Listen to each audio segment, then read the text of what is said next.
Mati ya. Meskipun reformasi telah berjalan lebih dari 2 dekade, perjalanan menuju pemerintah bersih masih terjal.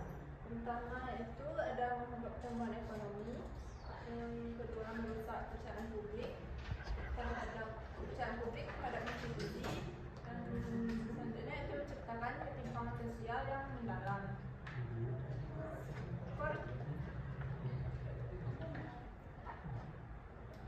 Pergeseran paradigma dari government menuju governance.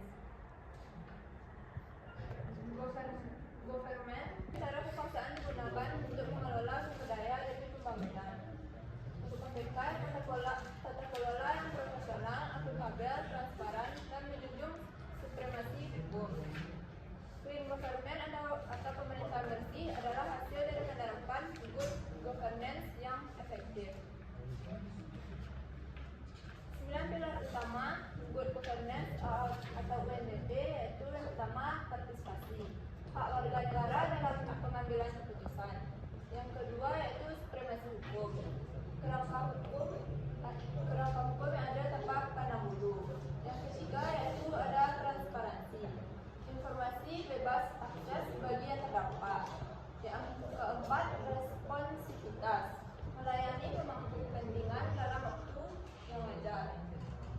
Yang kelima berorientasi konsensus, yaitu memediasi kepentingan berbeda untuk kesepakatan terbaik. Yang keenam itu adalah kesetaraan, kesempatan yang sama. Terima kasih Najwa. Selanjutnya akan dilanjutkan oleh Fatih. Silakan.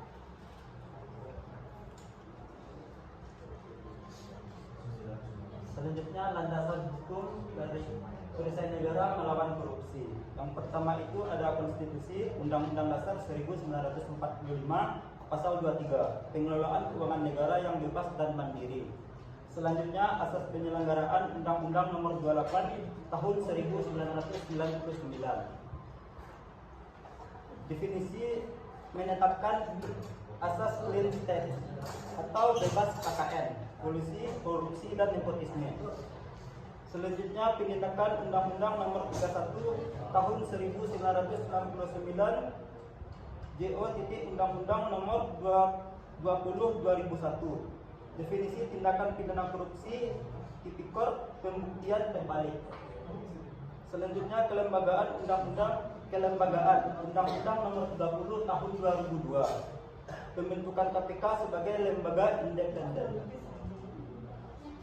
Selanjutnya ekosistem kelembagaan anti korupsi. Yang pertama itu ada penegakan hukum, adanya KPK, kepolisian, dan kejaksaan, NGO. Dan yang terakhir pengawasan dan audit, yaitu ada BPK dan BPKP dan inspektorat serta ombudsman pelayanan publik. Selanjutnya saya kembalikan kepada moderator. Terima kasih Fatih. Selanjutnya akan dilanjutkan oleh Yofil. Silakan.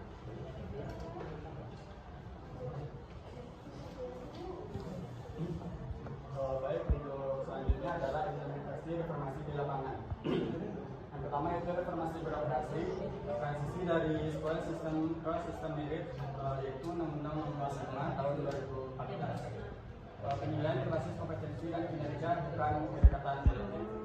Yang kedua, digitalisasi atau digital. Audit dilakukan post factum, bukan preemptive. Rekayasa spesifikasi diatur untuk memenangkan konsorsium tertentu.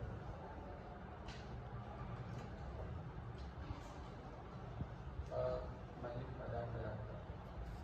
Terima kasih Yofil. Selanjutnya akan dibacakan oleh Dine kepada Dine. Kemudian selanjutnya KDM polisi editorial, tantangan struktural atau masalah yang belum tercabut. Satu, budaya patrimonial dan patronis, yaitu loyalitas personal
pilihan tapi keharusan.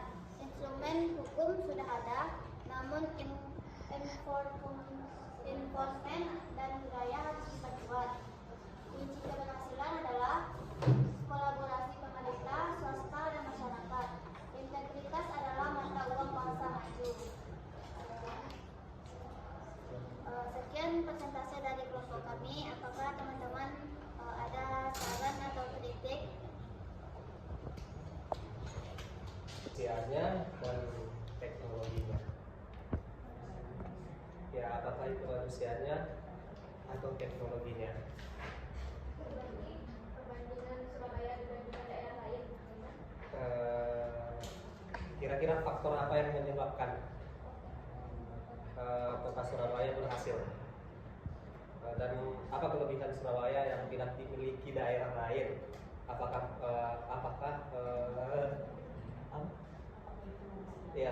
itu manusianya atau teknologinya?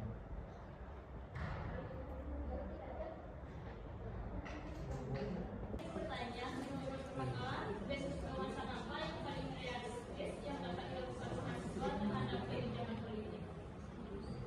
Kebijakan publik. Boleh ulangi sih? Bentuk pengawasan apa yang paling realistis yang dapat dilakukan mahasiswa terhadap kebijakan publik? Banyak. Kami Assalamualaikum warahmatullahi wabarakatuh.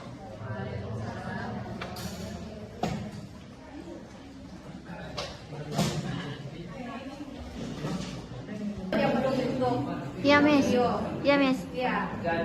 Jadi penyebab kota Surabaya berhasil, yang pertama lokasi strategis, yang kedua pelabuhan Tanjung Perak, yang ketiga infrastruktur yang baik, ekonomi yang diferensi, sumber daya manusia yang berkualitas, dan pemerintahan yang efektif. Terus kelebihan kota Surabaya dari kota-kota yang lain. Surabaya merupakan kota pahlawan, pusat bisnis dan ekonomi, kuliner yang lezat, budaya dan khas. Surabaya memiliki budaya yang kaya unik dan perpaduan antara budaya Jawa, Madura, dan Tionghoa. Selanjutnya, pendidikan di kota Surabaya memiliki pendidikan yang berkualitas seperti Universitas ternama di Indonesia, Universitas Airlangga. Terus apakah kota Surabaya berhasil karena manusia atau teknologinya? Kota Baiklah, saya akan menjawab pertanyaan dari Putri. Bagaimana mengaplikasikan peraturan web quiz step link system? Apa? Kembali bahasa Inggris sama saya deh. Ya, habis loh ini. Ya. Udah bikin semalu udah habis. Pengaplikasiannya dilakukan dengan menggabungkan teknologi dan perlindungan hukum. Secara teknis, kita meniru model Surabaya Siaga, di mana pengaduan dilakukan lewat aplikasi digital dengan target respon waktu yang jelas. Secara sosial, sistem ini dikunci dengan regulasi yang menjamin anonimitas, yang menjamin pelapor secara mutlak, sehingga masyarakat tidak lagi takut untuk berpartisipasi.